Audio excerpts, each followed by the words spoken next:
la criada, que se llamaba Francisca, de 13 años, que esto a mí me ha llamado mucho la atención, una criada con 13 años, la pobre chiquilla, ya trabajando, pero claro, en aquella época es lo que se llevaba, ¿no? Probablemente en aquella época ya llevaba trabajando 5 o 6 años, porque ya hasta no hace tanto, apenas 60, 70 años, pues muchos niños a los 8 años ya se ponían a servir en casas, es decir, que casi eran esclavos. Wow. Y entra en juego también esa historia Vicente del Castillo, de 36 años, un hombre casado ya puesto, que era presuntamente amante de Josefa. ¿Y por qué es una pieza clave en este asunto? Pues no es que sea una pieza clave, es que todo gira en torno a este señor, a Vicente del Castillo, que no era murciano, había venido a trabajar en telégrafos, estaba casado, tenía 2 hijos, todavía no había venido la familia y se hospedaba en la pensión de la Perla, ¿no? Era un hombre muy apuesto, como también lo era Josefa, los 2 jóvenes, y pues inmediatamente comenzaron los rumores de que ahí había una relación, que ahí había algo. Luego, durante el juicio, pues alguna criada dijo que sí, que estos 2 estaban liados, y eso provocaría el desenlace fatal, aunque no se demostró en el juicio totalmente ni que hubiera cometido el asesinato que vas a contar, ni tampoco que mantuviera un romance con este señor. ¿Y cómo lo mataron? Ya que hemos avanzado que ha habido un asesinato, porque eso también fue llamativo, sobre todo en la época, porque supuestamente, presuntamente, Josefa envenenó a su marido y de rebote mató a la criada. Y de rebote mató a la criada. Pues mira, porque no era lo la que verdad había que planeado. es una historia truculenta, imagínate que... Esto da para claro, una telenovela. daría para de estas una chungas, telenovela y para una novela también. Y todo sucedió de una forma muy rocambolesca. Este Tomás Huertas comió y, como cada tarde, acostumbraba a tomarse un café, al cual le echaba un chorro de ron negrita, como aparece en el sumario, y ese café se lo había preparado su mujer. Pues se lo tomó, dejó 2 sorbos o 3 y se fue para el teatro. No llegaría nunca al Romea, es decir, a los 20, 30, 40 pasos cayó desplomado al suelo, retorciéndose, y murió. Pero lo curioso del caso es que mientras esto sucedía en la calle, dentro de la casa, la criada también moría con los mismos síntomas.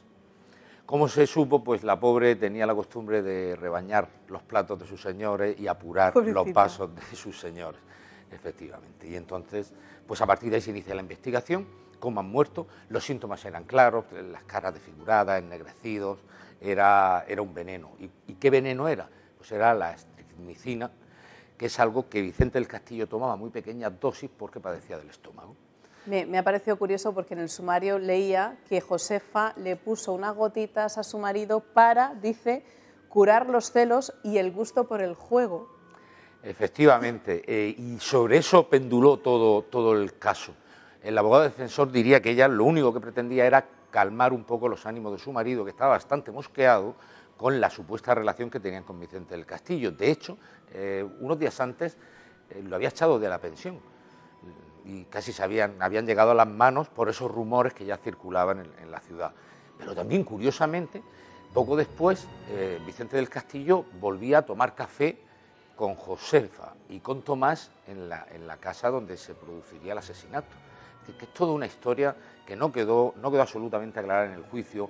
Por ahí apareció una criada diciendo que Josefa era muy aficionada a las cartas, no a las cartas de jugar, sino a las cartas de la astrología, que quería que le echaban las cartas, que iba por ahí una gitana y le echaba las cartas, etcétera, etcétera, etcétera. La verdad que los murcianos y muy pronto los españoles estuvieron durante meses entretenidos por el desarrollo del caso.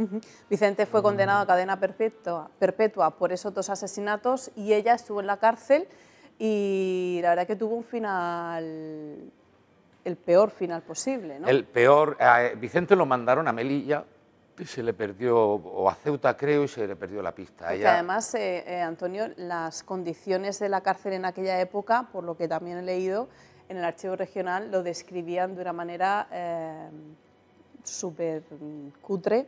Una toalla, claro, un trozo de pan duro y un jergón vivían... sí lo había, claro, para dormir en el suelo. Allí el caso dio otra vuelta curiosa, y es que ella mantenía que no había matado a su marido, mantenía que quizás se le había ido la mano, pero el cura, el párroco de San Antolín, le prestó ayuda durante el tiempo que estuvo allí y empezó a correr por la ciudad el rumor de que esta mujer era una santa, es decir, que se había convertido de golpe, que dormía con un crucifijo y que estaba dispuesta a morir cuanto antes para llegar al cielo, ¿no?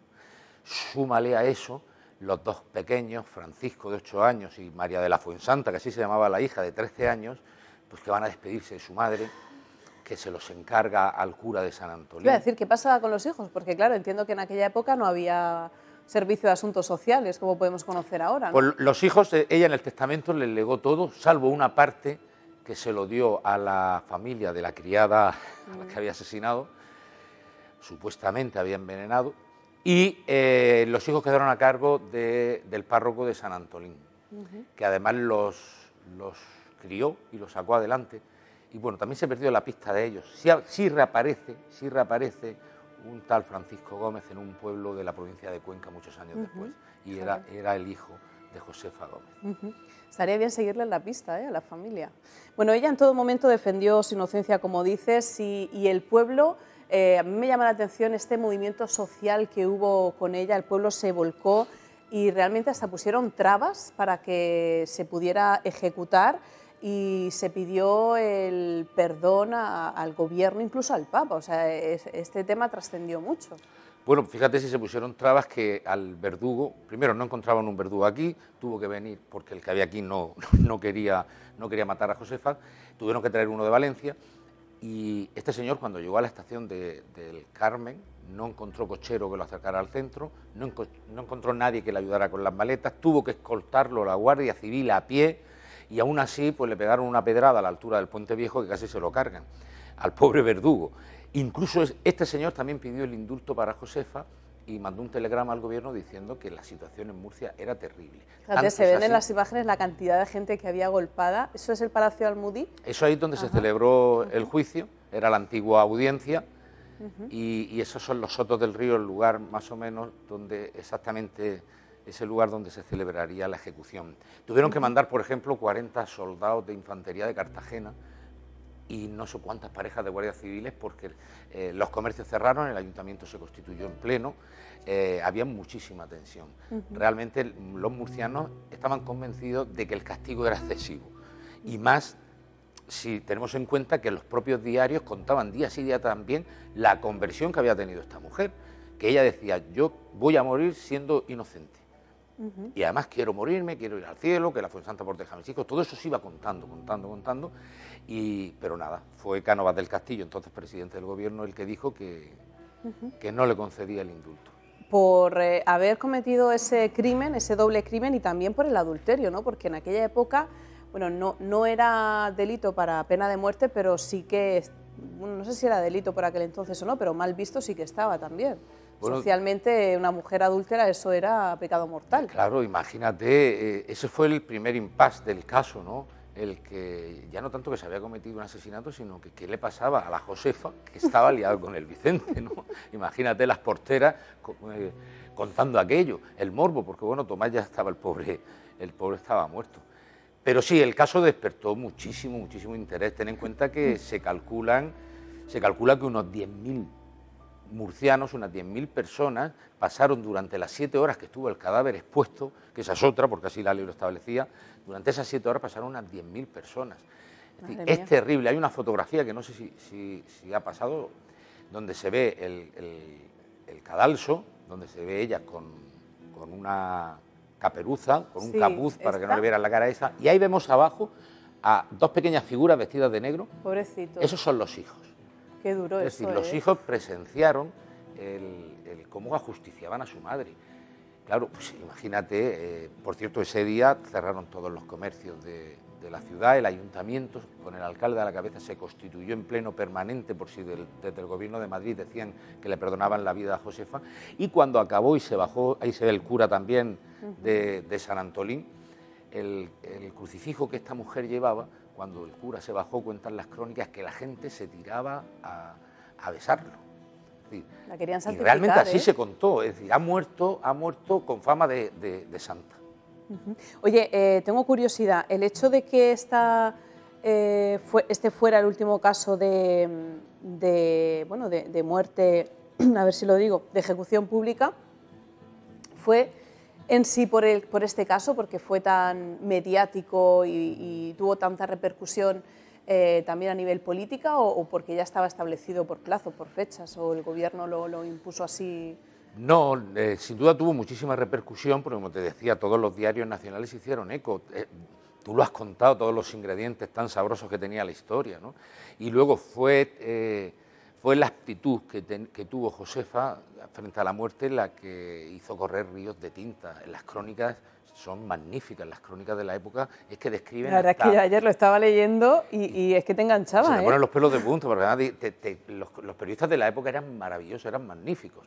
Nosotros no somos malos, pero aquellos eran magníficos. Es que te contaban que incluso a Josefa el vino candeal que le daban, que era un preparado que se les daba a los enfermos y ya no te cuento a los que iban a matar, ¿no? Pues hasta ese nivel de detalle llega.